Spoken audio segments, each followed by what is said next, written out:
ಕಳ್ಳರನ್ನು ಹಿಡಿಯಲು ಪಿಎಸ್ಐನಿಂದ ಶೂಟೌಟ್. ಮಹಾರಾಷ್ಟ್ರದ ಕುಖ್ಯಾತ ಕಳ್ಳರ ಬಂಧನ. ನಗರದ ಬೆಳಗಾವಿಯಲ್ಲಿ ಇಂದು ದಾರುಣ ಘಟನೆ ನಡೆದಿದೆ. ಅಂತಾರಾಜ್ಯ ಮಟ್ಟದ ಕಳ್ಳರ ಇನ್ನಿತರ ನಗರಗಳಲ್ಲಿ ಕಳ್ಳತನ ಮಾಡುತ್ತಿದ್ದ ತಂಡವೊಂದು ಇಂಡಿಕಾ ಕಾರಿನಲ್ಲಿ ಪ್ರೆಸ್ ಎಂದು ಬರೆದುಕೊಂಡು ಗೋವಾದಿಂದ ಪುಣೆಗೆ ಹೋಗುವಾಗ ಬೆಳಗಾವಿ ಪೊಲೀಸರಿಗೆ ಮಾಹಿತಿ ತಿಳಿದು ಬಂದಿತ್ತು. ಮಾಳಮಾರುತಿ ಪೊಲೀಸ್ ಠಾಣೆಯ ಪಿಎಸ್ಐ ರಾದ ಗಡ್ಡೇಕರ್ ಅವರನ್ನು ವಿಚಾರಣೆ ಮಾಡಲು ಗಾಡಿಯನ್ನು ನಿಲ್ಲಿಸಿದಾಗ ಇಂಡಿಕಾ ಕಾರಿನಲ್ಲಿ 4 ಜನ ಆರೋಪಿಗಳು ಇದ್ದು 3 ಜನ ಪರಾರಿಯಾಗಿದ್ದಾರೆ. ಒಬ್ಬ ಆರೋಪಿಯನ್ನು ಪಿಎಸ್ಐ ವಿಚಾರಣೆ ನಡೆಸಿದಾಗ ಆರೋಪಿ ಸಲೀಂ ಶೇಖ್ ಅಲಿ ತಪ್ಪಿಸಿಕೊಳ್ಳಲು ಪಿಎಸ್ಐಗೆ ಕಲ್ಲು ತೆಗೆದುಕೊಂಡು ತಲೆಗೆ ಮಾರಣಾಂತಿಕವಾಗಿ ಹೊಡೆದಿದ್ದಾನೆ. ನಂತರ ಪಿಎಸ್ಐ ಅವರು ಆರೋಪಿಯನ್ನು ತಪ್ಪಿಸಿಕೊಳ್ಳಲು ಬಿಡಲಿಲ್ಲ. ಪಿಎಸ್ಐ ತಮ್ಮ ಆತ್ಮ ಸಂರಕ್ಷಣೆಗೆ ತಮ್ಮ ಪಿಸ್ತೂಲಿನಿಂದ ಗೋಲಿಬಾರ್ ಮಾಡಿದ್ದಾರೆ. ಮಾಳಮಾರುತಿ ಪೊಲೀಸ್ ಠಾಣೆಯಲ್ಲಿ ಪ್ರಕರಣ ದಾಖಲಾಗಿದೆ. ಆರೋಪಿ ಮತ್ತು ಪಿಎಸ್ಐ ಗಡ್ಡೇಕರ್ ಸರ್ ಅವರನ್ನು ಜಿಲ್ಲಾ ಆಸ್ಪತ್ರೆಯಲ್ಲಿ ಚಿಕಿತ್ಸೆಗೆ ದಾಖಲು ಮಾಡಿದ್ದಾರೆ.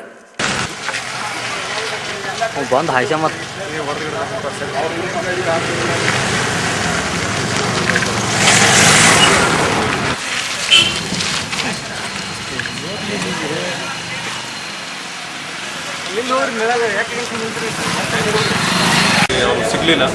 ಬೆಳಿಗ್ಗೆ ಮತ್ತೆ ನಾವು ಆಪರೇಷನ್ಸ್ ಕಂಟಿನ್ಯೂ ಮಾಡಿದ್ವಿ. ನ್ಯಾಷನಲ್ ಹೈವೇ 4 ಮೇಲೆ ಟುವರ್ಡ್ಸ್ ಕೊಲ್ಹಾಪುರ ಆವಾಗ ಒಂದು ಸಿಲ್ವರ್ ಕಲರ್ ಇಂಡಿಗೋ ಕಾರ್ ಹೋಗ್ತಾ ಇತ್ತು. ಕಾಕ್ತಿ PSI ಅಲ್ತಾಫ್ ಅವರು ನೋಡಿದ ತಕ್ಷಣ ಅವ್ರಿಗೆ ಚೇಂಜ್ ಮಾಡಿದ್ದಾರೆ. ಆದ ಕೂಡಲೇ ಅವರು ಕೂಡ ಅತಿ ವೇಗಿಂದ ಯೂಟರ್ನ್ ಮಾಡ್ಕೊಂಡು ಟುವರ್ಡ್ಸ್ ಧಾರವಾಡ ಅವರು ಎಬ್ಸ್ಕೊಂಡಾಗಲಿಕ್ಕೆ ಪ್ರಯತ್ನ ಪಟ್ಟಿದ್ದಾರೆ. ಆ್ಯಂಡ್ ಮೀನ್ ವೈಲ್ ಅಲ್ಲಿಂದ 3 ಜನ ಎಬ್ಸ್ಕೊಂಡಾಗಿತ್ತು. ಈ ಕಾರ್ ನಮಗೆ ಶ್ರೀನಗರ್ ಗಾರ್ಡನ್ ಹತ್ತಿರ ಮಾಲ್ಮಾರ್ಗ್ ಆದ ನಂತರ 3 ಜನ ಆಸಾಮಿ ಯಾರು ತಪ್ಪಿಸ್ಕೊಂಡಿದ್ರು ಅವ್ರದ್ದು ಬಗ್ಗೆ ನಾವು ಮಾಹಿತಿ ಕಲೆಕ್ಟ್ ಮಾಡುವಾಗ ನಮ್ಮ ಕಸ್ಟಲ್ಲಿ ಇರೋದು ಆರೋಪಿ ಸಲೀಂ ಶೇರ್ ಅಲಿ ಖಾನ್, ಅವನು ಕಲ್ಬರ್ಗಿಗಳೇ ಅವರು ಹೋಗಿರೋದು ಅಂತ ಹೇಳ್ಕೊಂಡು ಆವಾಗ PSIಗೆ ಅಲ್ಲಿ ಕರ್ಕೊಂಡು ಹೋಗಿದ್ದಾರೆ. ಆಮೇಲೆ ನಮಗೆ ನ್ಯಾಚುರಲ್ ಕಾಲ್ ಅಟೆಂಡ್ ಮಾಡಬೇಕು ಅಂತ ಹೇಳ್ಕೊಂಡು ಅಲ್ಲಿ ಅವನು ಒಂದು ಮೂಲೆಯಿಂದ ತಪ್ಪಿಸ್ಕೊಳ್ಳೋಕ್ಕೆ ಪ್ರಯತ್ನ ಪಟ್ಟಿದ್ದರು. ಆದ ನಂತರ ಅವನು PSI ಮೇಲೆ ಒಂದು ಕಲ್ಲದಿಂದ ಮಣ್ಣಾಂತಿಗೆ ಹಲ್ಲೆ ಮಾಡಿದ್ದಾರೆ. PSI ಅವರು ಸೆಲ್ಫ್ ಡಿಫೆನ್ಸ್ಗೆ ಮತ್ತು ಆರೋಪಿಗೆ ಹಿಡಿಯೋಕ್ಕೋಸ್ಕರ ಅವನ ಮೇಲೆ ಒಂದು ಕಾಲ್ ಮೇಲೆ ಒಂದು ಬುಲೆಟ್ ಫೈರ್ ಮಾಡಿದ್ರು.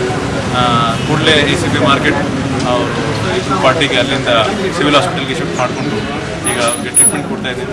ಆ್ಯಂಡ್ ಈ ಸಂದರ್ಭದಲ್ಲಿ ಒಂದು ಮಾಲ್ಮಾರುತಿ ಸ್ಟೇಷನಲ್ಲಿ ಒಂದು FIR ದಾಖಲು ಮಾಡಿದ್ದೀವಿ. ಈಗ PSI ಶ್ರೀ ಗಡ್ಡೇಕರ್ ಅವರು ಔಟ್ ಆಫ್ ಡೇಂಜರ್ ಇದ್ದಾರೆ. He suffers injury on his forehead. But ಈಗ ನಾವೆಲ್ಲ ನೋಡಿದ್ದೀವಿ, doctors taking good care of him. He's out of danger. He's in shock and he's in hybrid is also there. Kundanagari ಬೆಳಗಾವಿಯಲ್ಲಿ ದಿನೇ ದಿನೇ ಹೆಚ್ಚುತ್ತಿರುವ ಕಳ್ಳತನ. ಹನುಮ ಜಯಂತಿಯ ನಿಮಿತ್ತ ದೇವರಿಗೆ ಭಕ್ತರು ಬಂಗಾರ ಬೆಳ್ಳಿ ಹಾಕಿದ್ದರು. ನಿನ್ನೆ ಚಂದ್ರಗ್ರಹಣ ಇರುವುದರಿಂದ ಅವುಗಳನ್ನು ಗುಡಿಯಲ್ಲಿಯೇ ಬಿಟ್ಟು ಹೋಗಿದ್ದರು. ಇಂದು ಬೆಳಗಿನ ಜಾವ ಸುಮಾರು ಸಮಯ 3 ರಿಂದ 4 ಗಂಟೆಗೆ ಗುಡಿಯ ಬೀಗ ಮುರಿದು ಬಂಗಾರ ಬೆಳ್ಳಿ ಕೂಡಿ 1.5 kg ಬಂಗಾರ ಬೆಳ್ಳಿಯನ್ನು ಕಳುವು ಮಾಡಿದ್ದಾರೆ. ನಗರದಲ್ಲಿ ಘಟನೆ ನಡೆದಿದೆ. ಹನುಮಾನ್ ಜಯಂತಿ ಇತ್ತು, ಅದರಲ್ಲಿ ಪೂಜೆ ಸಾಮಾನೆಲ್ಲ ಹಾಕಿಬಿಟ್ಟಿದ್ವು. ಒಂದು 2 kg ಆಗೋಷ್ಟು ಬೆಳ್ಳಿ ಸಾಮಾನು ಅದೆಲ್ಲ ಇತ್ತು. ಅದೆಲ್ಲ ಕಳ್ಳರು ಎತ್ಕೊಂಡು ನೈಟಲ್ಲೇ ಎತ್ಕೊಂಡು ತೊಗೊಂಡೋಗಿದ್ದಾರೆ 2-2:30 ಗಂಟೆಗೆ. ಆಮೇಲೆ ನಿನ್ನೆ ಗ್ರಹಣ ಇದ್ದುದರಿಂದ ನಾವೇನು ಎತ್ತಿದ್ದಿಲ್ಲ, ಹಾಗೆ ದೇವ್ರ ಹತ್ರನೇ ಬಿಟ್ಬಿಟ್ಟಿದ್ವಿ.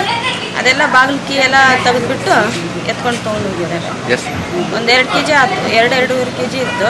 ಅದೆಲ್ಲ ಎತ್ಕೊಂಡು ತೊಗೊಂಡೋಗಿದ್ದಾರೆ. ಈ ದೇವರನ್ನೇ ಬಿಡ್ತಾ ಇಲ್ಲ. ನಮ್ಮ ಹತ್ತವ್ರು ಹೆಂಗಸರು ಏನು ಮಾಡಬೇಕಿದೆ, ಹೆಂಗೆ ಬದುಕೋದು? ಅದಕ್ಕೆ ಪೊಲೀಸರು ಏನಾದರೂ ರಕ್ಷಣೆ ಕೊಡಬೇಕು. ನಿಮ್ಮ ಹೆಸರು? ನನ್ನ ಹೆಸರು ರಂಜನಾ ಅಂತ. ನಿನ್ನೆ ದಿವಸ ಹನುಮಾನ್ ಜಯಂತಿ ಇದ್ದ ಕಾರಣ ಇಲ್ಲೇ ಉತ್ಸವ ಇತ್ತು, ಮಹಾಪ್ರಸಾದನೂ ಇತ್ತು. ಮುಂಜಾನೆಯಿಂದ ಪ್ರತಿ ವರ್ಷದ ಪ್ರಕಾರ ಪೂಜೆ ಆಯಿತು. ಆವಾಗ ಬೆಳ್ಳಿ ಮೂರ್ತಿ ಇಟ್ಟು ಪೂಜೆ ಮಾಡಿದರು. ನಿನ್ನೆ ಸಾಯಂಕಾಲ ಗ್ರಹಣ ಇತ್ತಂದ ಕೂಡಲೇ ರಾತ್ರಿ ಲೇಟಾಗಿ ಎಲ್ಲರೂ ಮಲ್ಕೊಂಡ್ರೆ ಎಲ್ಲ ಆಯಿತು. ನಂತರ ರಾತ್ರಿ 12 ತನಕ ಎಲ್ಲರೂ ಎಚ್ಚರಿದ್ರೆ ಆಯಿತು. ಈಗ ರಾತ್ರಿ 12 ನಂತರ ನಾವು ಬೆಳಿಗ್ಗೆ ನೋಡಿದಾಗ ಅವಾಗ ಬಾಗಿಲು ತೆಗೆದು ನಂತರ ರಾತ್ರಿ ಬಂದು ಮರೆತು ಹೋಗಿರ್ಬೋದು ಅಂತ ತಿಳ್ಕೊಂಡಿದ್ದು ನಾವು. ಆದರೆ ಏನಾಯಿತು, ಅದಕ್ಕೆ ಯಾವಾಗ ಇದು ಕಡಿ ಅಂತೀವಲ್ಲ, ಅದು ಲಾಕ್ ಮಾಡಿದ್ದು. ಅದು ನೋಡಿದಾಗ ನಮಗೆ ಗುರ್ತಾಯಿತು. ಆಮೇಲೆ ನೋಡ್ತೀವಿ ಅಲ್ಲಿ ಇದು ಕಳುವು ಆಗಿಬಿಟ್ಟಿತ್ತು. ಸಂತ 1.25 ಕಿಲೋದು ಇದು ಇತ್ತು. ಅದು ಏನು ಬೆಳ್ಳಿ ಕವಚಿತ್ತು, ಕಲ್ಲಿನ ಕವಚ. ಅದಲ್ಲದೆ ಮತ್ತೊಂದು ಸಣ್ಣ ಮೂರ್ತಿ ಬಂದಿತ್ತು. 2 ಕಳುವು ಆಗ್ಯಾವ. ಈಗ ಹಾಂ ಒಟ್ಟು 4 ಮೂರ್ತಿ ಕಳುವು ಆಗ್ಯಾವ. ಹೀಗಾಗ್ಯದ. ಹಾಂ ಆಲ್ಮೋಸ್ಟ್ ಒಂದು 2 ಕಿಲೋ ತನಕ ಬೆಳೆ ಆಗೇ ಆಗ್ತದೆ. ಇದು ಸಂತ ಬೆಳಿಗ್ಗಿನ ಸುಮಾರು ಆಗಿರ್ಬೋದು. ನಮ್ಮ ಒಂದು ಸಂತ 4 ಸುಮಾರು ಆಗಿರ್ಬೋದು. ನನ್ನ ಹೆಸರು ಸುಭಾಷ್ ಬಿದ್ರಿ ಅಂತಕೊಂಡು ನಾನು ಪ್ರೊಫೆಸರ್ ಇದ್ದೇನೆ ಇಂಜಿನಿಯರಿಂಗ್ ಕಾಲೇಜ್. ಹನುಮಾನ್ ಜಯಂತಿ ಇತ್ತು, ಅದಕ್ಕೆ ಪೂಜೆ ಅದೆಲ್ಲ ಮಾಡಿದ್ದೀವಿ. ದೇವ್ರದ ಮುಖಟ ಹಾಕಿ ಪೂಜೆ ಮಾಡಿದ್ರಿ. 2 kg ಆಗೋಟ್ಟಿದ್ರಿ ಎಲ್ಲ ಕೂಡಿಸಿ. ರಾತ್ರಿ ಕಳ್ತನ ಆಗೈತಿ, ಅದನ್ನೆಲ್ಲ ಎತ್ಕೊಂಡು ಹೋಗ್ಯಾರ್ರಿ. ಆದಲ್ಲ ಹೆಣ್ಮಕ್ಳದ ಗಂಟನ ಮಂಗಳಸೂತ್ರನೂ ಬಿಡ್ತಾ ಇಲ್ಲ. ಇದ್ರ ಸಲುವಾಗಿ ಸ್ವಲ್ಪ ಪೊಲೀಸರ ಇದ್ರ ವಿಚಾರ ಮಾಡ್ಬೇಕ್ರಿ. ಏನಾದ್ರು ನಮ್ಗೆ ಸಂರಕ್ಷಣೆ ರಕ್ಷಣೆ. ಯಶೋಧ.